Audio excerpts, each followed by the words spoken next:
உங்களுக்காக இன்றைய வசனம்.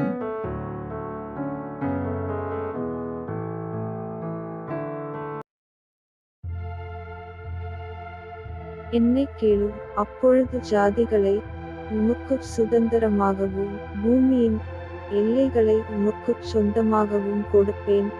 சங்கீதம் 2ஆம் அதிகாரம் 8வது வசனம்.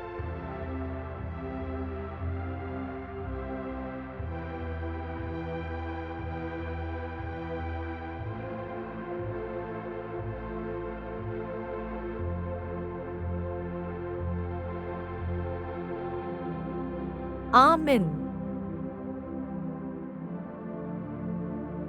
Ask of me, and I shall give thee the heathen for thine inheritance, on the uttermost parts of the earth for thy possession. Psalms chapter 2 verse 8.